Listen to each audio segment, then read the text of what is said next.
House bill shows challenge of regulating crypto without giving Tradfi a free pass. House Republicans Patrick McHenry and GT Thompson face a central problem with their crypto bill. Removing SEC discretion over whether a crypto token is a security allows issuers of traditional stocks and bonds the opportunity to arbitrage regulation, writes Todd Phillips. A draft bill by House Financial Services Committee Chair Patrick McHenry RNC and Agriculture Committee Chair Glenn G.T. Thompson RPA shows just how impossible it is to write crypto legislation that exempts tokens from securities laws while keeping traditional securities issuers regulated. Many in the crypto industry cheered this discussion draft, including former Commodities and Futures Trading Commission CFTC chair and current crypto advisor Christopher Giancarlo, who called it a landmark bill, and Coinbase's chief legal officer Paul Grewal, who said it was a strong step forward to legislating on financial regulators' jurisdiction over crypto. However, thanks to an appreciated effort to address potential regulatory arbitrage, the bill only creates new regulatory uncertainty. Todd Phillips is the principal of Phillips Policy Consulting.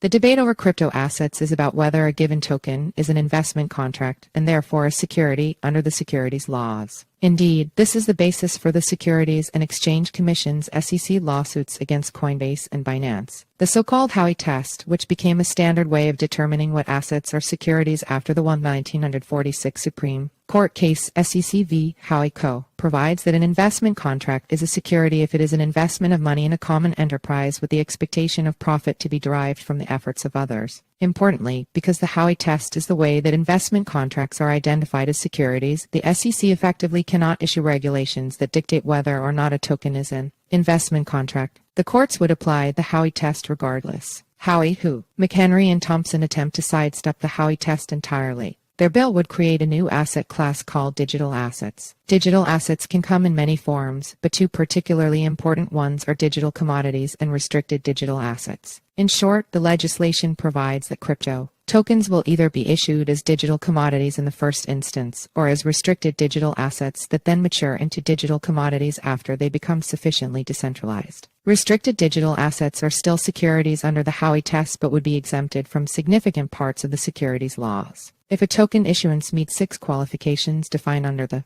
bill, a more lenient set of disclosure requirements would apply. Once they mature into digital commodities, they would be exempted from the securities laws entirely. This is where McHenry and Thompson falter. One of those 6 qualifications is that the sale of the digital asset cannot involve the offer or sale of equity securities, or debt securities convertible or exchangeable to equity interests. In other words, cryptocurrencies cannot represent an ownership stake in a venture or be used like bonds to raise capital. The purpose of this provision appears to be to prevent regulatory arbitrage. It would stop those entities that would normally issue stocks or bonds from avoiding the securities law's traditional requirements by offering crypto tokens instead, punting the question. But the bill does not define these terms. While equities are generally thought of as simply stock in corporations, the term equity security is defined in the Securities Exchange Act of 1934 as any stock or similar security, or any other security which the Commission shall deem to be of similar nature, emphasis added. In attempting to prevent regulatory arbitrage, the McHenry-Thompson bill would not at all solve the problems it attempts to address. Not only would the bill not affect the definition of investment contract, but it would have the SEC decide which of those tokens are equity or debt securities. Given that the code governing many dApps, decentralized apps, and decentralized autonomous organizations DAOs give token holders the same kinds of rights as stockholders in corporations, the SEC would deem most if not all crypto tokens that meet the Howey test to be equities subject to traditional securities law disclosures. Problems, plural. Other options to remove SEC discretion while preventing regulatory arbitrage would similarly fail. A bill that carves crypto out of the Howey test would turn the securities laws from being technologically neutral to one that benefits blockchains over everything else. A bill that defines equity securities as just stocks leaves it up to the courts to figure out what is a stock, resulting in a new judge-made test that, like the Howey test, requires litigation before legal certainty. Or if equity securities are defined as being only issued by state-chartered legal entities, every company may decide to convert to a DAO that retains the same governance structure as before. There are a number of other problems with the bill, not the least of which is that it would grant significant new jurisdiction to the CFTC without also providing it with new funding. The bill also appears to exemptify exchanges from complying with the same investor protection provisions as CeFi exchanges, and the CFTC would also be